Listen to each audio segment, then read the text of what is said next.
안녕하세요. 오늘 우리는 지난 시간 소개해드린 피카소가 인정한 유일한 스승 세잔에 대해 알아보도록 하겠습니다. 세잔 역시 피카소와 마찬가지로 두 편으로 나눠 살펴볼 텐데요.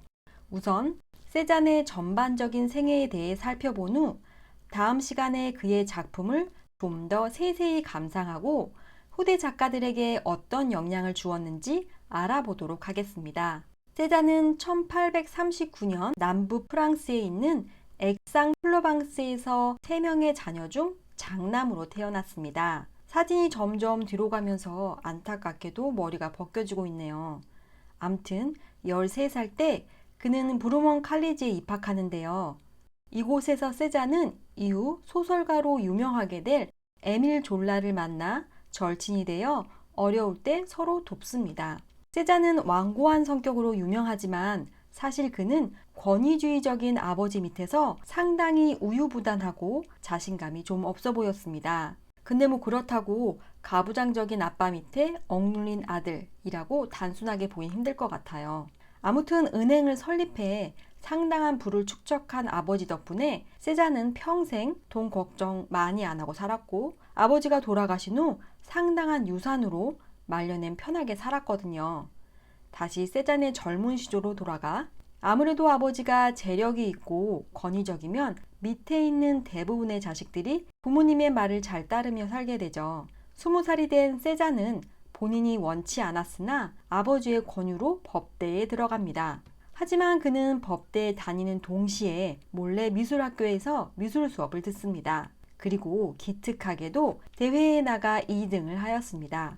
그러나 이렇게 낮엔 아버지가 원하는 공부, 저녁엔 자신이 원하는 공부를 하는 것도 한계가 있었던지 그는 아버지와 한 집에 사는 것을 매우 힘들어했고 점점 더 내향적으로 변해갔습니다. 그리고 1861년 그가 22살이 되던 해 아버지는 그가 액상-플로방스를 떠나 나가 살아도 된다고 허락하였고 아직 경제력이 없는 세잔에게 정말 다행히도 약간의 용돈을 매달 보조해 줍니다. 그는 이때 파리로 가게 되는데요. 여기서 그는 에밀 졸라를 다시 만납니다. 그냥 막연히 생각했을 때 20대 청년이 당시 가장 핫 플레이스인 파리로 간다라고 생각하면 여친을 많이 만들겠구나 하는 생각이 드는데요. 피카소의 경우가 그랬죠. 근데 세잔은 남달랐습니다. 그는 파리에서 생활하는 동안 루브르 박물관에 가 티치아노나 루벤스와 같은 대가들의 그림을 모사합니다.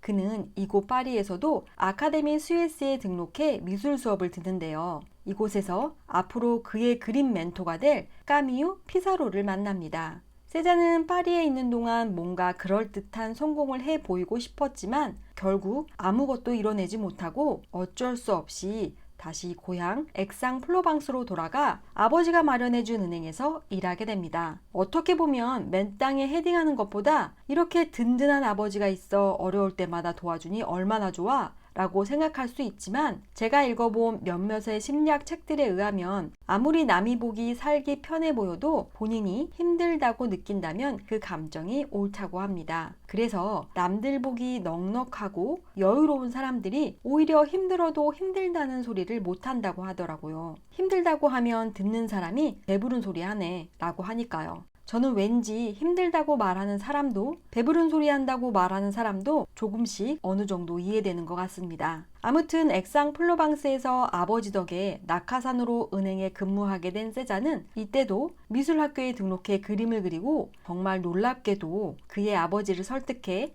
은행 다니는 것을 그만두고 미술에 전념할 수 있게 허락받습니다. 권위주의적이라고 소개했는데 이야기가 진행되면서 느낀 건 그래도 내리사랑이네요. 암튼 그의 아버지의 도움으로 작업실을 마련해 그림에 전념합니다. 그리고 그는 다시 파리로 가 아카데미 스위스에 등록해 미술 수업을 듣고 이곳에서 르누아르, 모네, 그리고 시슬리 등을 만납니다. 그는 에콜데 보자르라는 지금은 조금은 잊혀진 학교이지만 1900년대 중후반까지도 미술 쪽으로 명문대학이었던 이 학교에 들어가려고 했지만 거절당합니다. 게다가 그의 작품 역시 살롱전에 거부당하게 되어 마네, 피사로 등과 함께 낙선전에 참여합니다. 1866년 개최된 살롱전에서 세잔의 작품이 받아들여져 전시를 하게 되었는데요. 바로 이게 처음이자 마지막이 된 세잔의 살롱전입니다. 그가 30살이 되던 1869년 그는 19살에 재봉기술자 마리 오르탕스 피케로를 만나게 되고 둘은 이후 연인으로 발전합니다. 그리고 3년 후 둘 사이엔 첫 번째 아들 폴이 태어나고 세잔 가족은 파리 근교로 이사합니다. 이곳에서 그는 자신의 그림 멘토인 까미우 피사로와 가까이 지내며 작업을 했는데요. 세잔보다 9살 위인 피사로는 세잔에게 검은 물감을 그만 사용하고 3가지 원색을 가지고 작업해보라고 조언합니다. 그리고 세잔은 그의 조언을 잘 받아들입니다. 세잔이 35살이 되던 때 첫 번째 인상주의전이 사진작가 나다르의 작업실에서 열리고 세잔은 이 전시에서 방금 보았던 이 작품들을 내놓습니다. 이 당시 그의 작품들은 꽤 주목받았는데요. 1878년이 되면 세잔은 대부분의 시간을 마리 오르탕스와 아들 폴과 함께 액상 플로방스에서 지냈는데요. 사실 이전까지만 해도 세잔의 아버지는 이 둘의 존재를 몰랐었는데요. 이 시기쯤에서 마리 오르탕스와 폴에 대해 알게 되었고 화가 난 세잔의 아버지는 용돈을 끊어버립니다. 하지만 정말 다행히도 절친 에밀 졸라가 세잔에게 필요한 생활비를 어느 정도 보태줄 수 있었습니다. 그가 처음으로 살롱전을 하게 된 1866년 이후부터 1885년까지 지속적으로 살롱전에 참여하기 위해 노력했지만 딱 한 번만 참가할 수 있었을 뿐 나머진 모두 거부당했는데요. 결국 세잔은 그가 살롱전에 출품할 것을 그만두기로 합니다. 그가 47살이 되던 해는 좀 슬픈 해였는데요. 절친인 에밀 졸라와의 우정이 끝났기 때문입니다. 원인은 에밀 졸라가 출판한 책 때문이었는데요. 이 책의 줄거리는 한 실패한 예술가에 대한 내용으로 세잔이 생각하기 이 책의 내용 상당 부분이 자신의 삶을 반영한 것으로 이는 자신을 놀리는 것이라 생각했기에 그는 매우 화가 났습니다. 에밀 졸라 사건으로 매우 우울해 있는 세잔에게 갑자기 집이 생깁니다. 인생지사 세옹지마라는 말이 바로 이때 떠오르는데요. 사실 이것도 아버지의 죽음이라는 슬픔을 바탕으로 생긴 일이지만요.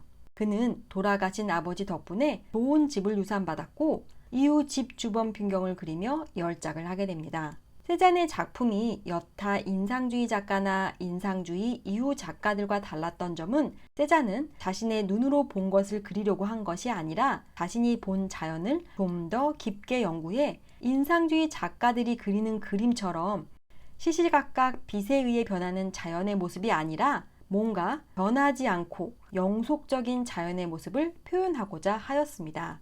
이 그림을 통해 세잔은 대상을 캔버스라는 공간에서 새롭게 묘사하는 방법을 완성하였는데요. 어떻게 그렇게 했을까요? 지금 우리는 이미 인상주의, 입체파, 야수파 등을 거쳐 충격적인 퍼포먼스 아트에서 현란한 컨템포러리 아트까지 모두 섭렵한지라 세잔의 그림이 그렇게 새롭게 보이지는 않습니다. 그런데 세잔의 그림을 보면 여러 가지 시점을 한 공간에 그려 넣었습니다. 그는 그림을 그릴 때 붓으로 그림을 그린다는 느낌보다는 붓으로 어떤 구조물을 만드는 듯이 그렸습니다. 그리고 그는 1점 투시도와 같은 원근법을 통해서가 아니라 캔버스 안에 사물들의 배열과 색을 통해 깊이를 표현하였습니다. 세잔은 작품을 통해 색이 대상의 구조를 바꿀 수 있다는 것을 보여주었고 그림의 구조 그리고 색과 형태들 간의 조화에 대해 깊이 있게 연구하였습니다. 이에 피카소뿐만 아니라 마티스 역시 세잔에게서 영향받았다고 할 수 있습니다. 안타깝게도 50대 진단받은 당뇨는 그의 건강을 지속적으로 악화시켰고 후기에 가면 유화보다는 수채화로 그린 작품들이 더 많습니다. 1906년 가을 여느 때와 마찬가지로 밖에 나가 풍경화를 그리던 중 세잔은 갑작스레 폭풍을 만나 한동안 고립되었고 일주일이 지난 후 그는 폐렴으로 67살의 나이에 사망하게 됩니다. 오늘 우리는 세잔의 전반적인 생애에 대해 훑어보았습니다. 다음 시간엔 그의 작품을 좀 더 꼼꼼히 살펴보고 후대 작가들에게 어떤 영향을 주었는지 알아보도록 하겠습니다. 지금까지 함께 해주셔서 고맙습니다.